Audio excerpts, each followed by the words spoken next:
Someone asked the question recently, can you react to healthy foods? And the short answer is yes, absolutely. A while back, I took helping people overcome food reactions off of my main marketing messaging, not because I don't do it, but because it's kind of a mouthful and it's like a whole can of worms. And today we're going to talk a little bit about that can of worms. Often, reacting to healthy foods is related to gut imbalances. Now, let's get a visual. I've been telling people, this is kind of how I like to view it or look at it. You've got two hands, like put both hands out there. So you've got two hands or two buckets. There's two types of food issues people can have. One hand or one bucket is food reactions, and the other hand or other bucket is food digestion problems, and I'll relate those. In the food reaction hand, you have allergies, intolerances, and sensitivities. Now, allergies are what we recognize unanimously, conventionally, functionally, integratively. Everyone knows what an allergy is, right? We often associate them with anaphylaxis, tongue swelling, etc. But it can be as light as watery eyes, sneezing, itchy nose, etc. It can be things like that as we think about with seasonal type allergies. Now, allergies are considered IgE or immunoglobulin E reactions. Intolerance, kind of like lactose intolerance, is sort of really, it's really actually a food digestion issue. But people think about it as a food reaction. And I think sometimes people use the word. I have had more than one man tell me that he is lactose intolerant. And I'm like, yeah, I think there's more to it than just that. But anyway, and then there's sensitivities, and sensitivities is something that we do not agree on unanimously, like we do not agree overarching in the world about. However, if you're scrolling social media, you'll see advertisements for food sensitivity tests. And even those of us like myself who will occasionally use sensitivity testing, and I'll get to it and the purpose and the point and why I would do that in a moment. But it even irritates people like us because it's charading like an allergy. And so people get the idea that they look at that test and it's could be things that they eat all the time, which I'll talk about why that would happen. But also they're treating it like an allergy. And that is my pet peeve. You do not treat a sensitivity like an allergy. You are not going to make anything better.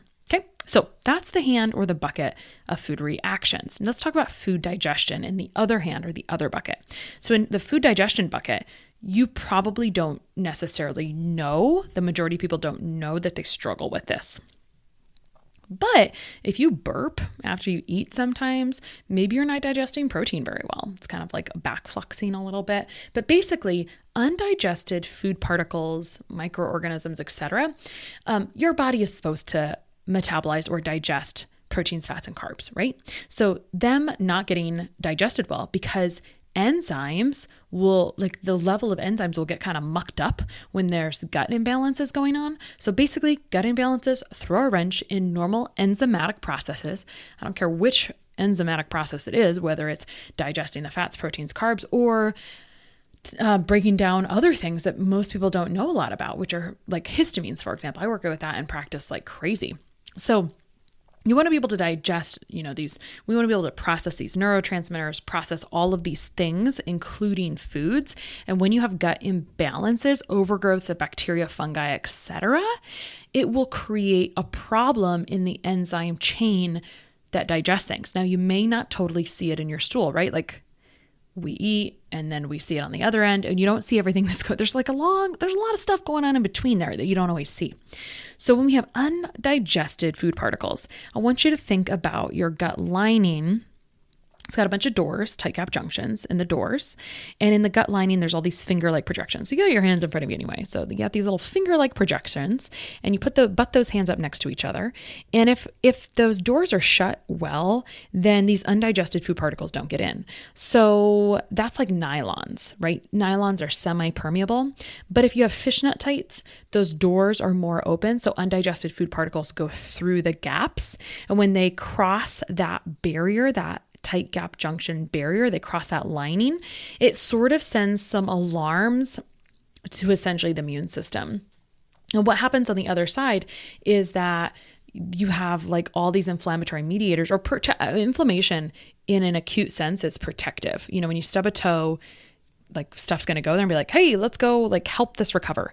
So in the short term, it's going to be protective, but this is like now a structural problem. You have holes in the fence or open doors. And so it's a structural problem.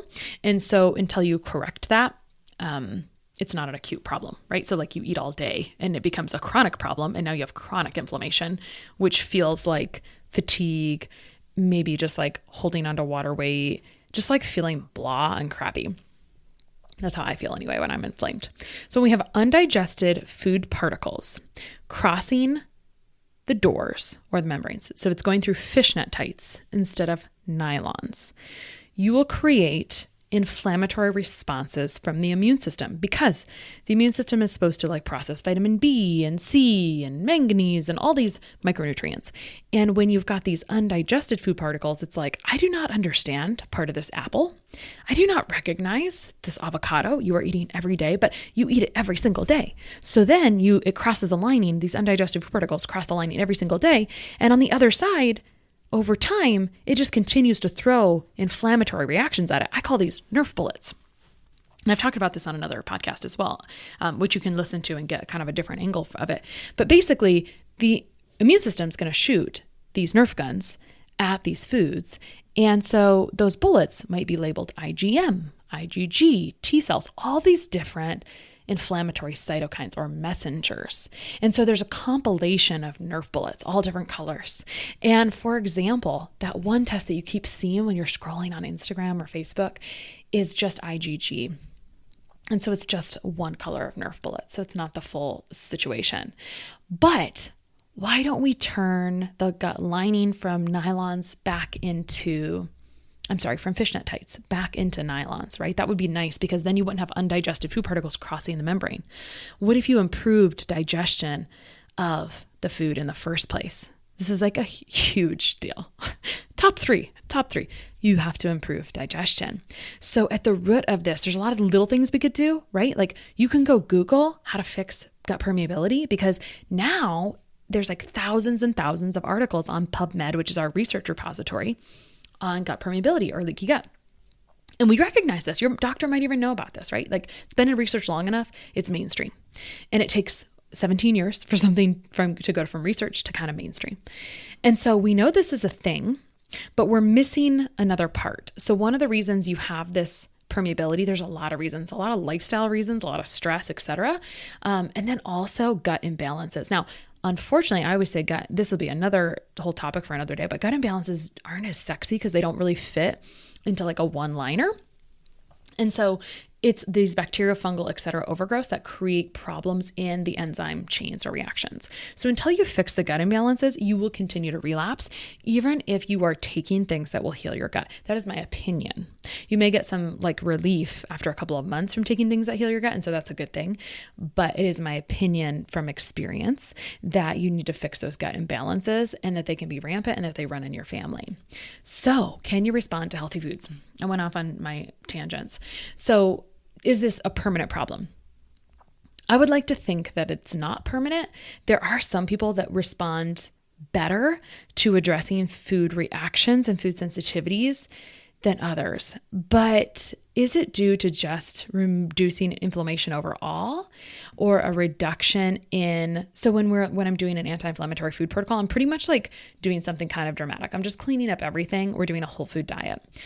So I think the people who respond best to a food sensitivity protocol are those that maybe have tried to do something whole food and they've had improvements, but not like all the way. So they think there must be some unaddressed things. For example, I have a woman who has a pretty unfortunate, unlucky autoimmune condition right now. And she's got a lot of the basis. It's like very highly involved medically. She's getting lab testing done a couple times a month, et cetera.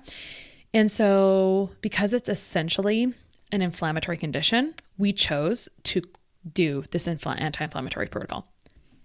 Symptoms just got reduced, I think like 70% in a couple weeks. That kind of stuff is kind of fun and addicting, but I usually go forward and still work on gut stuff. I always do. I never used to years ago, but now I've learned I go through and fix gut things anyway. So in her case, this is just the one I'm thinking of recently. she was really reacting to cauliflower and avocado, and they weren't necessarily things that, and time will tell, we're not to where we've like brought that back yet, which is always the goal, to not be reacting to food things long-term. And I think I've gotten some other questions recently about how long does it take to see something start to work. I think you should start to see improvements in 2 weeks. If you're not, you should probably reconsider what you're doing, because you don't need to be hanging out in elimination world. It's good to like clean up and eat a whole foods diet, but restriction's a problem we'll talk about in a minute. And then it takes 6 weeks for the immune system to calm down. So, and then there's things, so anyway, do people get better because of the inflammatory markers, like all of those Nerf bullets that are being shot? And so we've taken that away because we're doing the lowest inflammatory things at first. Or is it a reduction in all the extra stuff that's in our food that's not always in the ingredient label, right? Making us eat whole food. And I think it can be a combination of both. So more often I get a lot more traction from gut testing to resolve food issues, but it depends on the pattern. If someone is reacting to a certain set of foods, which I know when people just tell me, like if it's oxalates or it's histamines or it's carbs or it's proteins and fats, I know it's an issue with digestion and gut imbalances because I know how those mechanisms work and I know what's going wrong. But it's so fun when people get a lot of symptom reduction out of their anti-inflammatory food process or food journey that should have some gut issues. And they do according to their test results, but they see the biggest changes in symptoms when doing an anti-inflammatory food protocol. So usually I course correct for this situation when I talk to someone in an intro call and make the best recommendation for their particular profile. So I would say also that autoimmune conditions respond more to food than some other people. Irritable bowel disease responds pretty well to food also. And in summary, I wouldn't stop at food for most people. I mean, I used to do that. And if doing stuff with diet is helpful, yay. It is foundational. It literally feeds the microbiome. But if doing something with diet leads to more restriction and you continue to start to react to too many things, you're not addressing the root cause, and please get help. I talked to someone this week who said, I think I know just enough to be dangerous. And I would say that that was the truth for her. If you're restricting healthy foods and reacting, there are broken mechanisms that should normally work on digesting and processing that particular food in the majority of cases. And restricting is going to make things worse long-term if it's extremely extreme. Now, if you're doing a whole food diet and it's full of colors and variety, that's not restriction. But restricting down to a limited number of foods and restricting entire food groups can make things worse long-term because you perpetuate nutrient deficiencies, which basically feels like breaking down slowly. And you tend to get eventually sometimes a little bit helpless and kind of like desperate, and it sucks. And it makes you more stressed out, which perpetuates things too. So there's a lot of power in the power of food, but our goal is to tolerate the broadest range of foods possible and enjoy it. So depending on what you're reacting to, you may get most help from addressing gut imbalances, but sometimes doing a really good food protocol is appropriate. But I think the majority of information out there on Google and beyond is food protocol. So we've seen a big influx in people doing diet changes over the last maybe 10 to 15 years, which is awesome. But I want you to know that there can be more. In episode 26 of the Less Stress Life podcast, listen to this before you do any food sensitivity testing. I go over pros and cons and who might benefit more from that testing. And if you enjoyed this episode, I would love for you to leave a review. All you have to do is go to reviewthispodcast.com/less stressed. And reviews are like gold for podcasters. Now, lastly, since I was talking a little bit about stress and whatnot, one of the things I just feel really passionate about this year is helping people have good resilience. So when you have high stress, not only is your gut compromised, but your adrenals or your stress glands or organs are really compromised. And so this Friday, we're starting the resilience reset.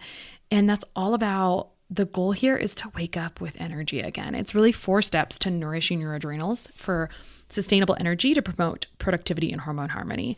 We're going to cover the best diet for your adrenals and how you should eat for best mood and energy, how to help your adrenals run on all cylinders, even during the stressful seasons of life. instead of slowly fading in fatigue into apathy, giving you exact protocols for that, and how to evaluate stress hormone levels with or without testing and get supplement protocols to implement for your current needs if that's the right fit for you, or put them in your back pocket for when you do need them.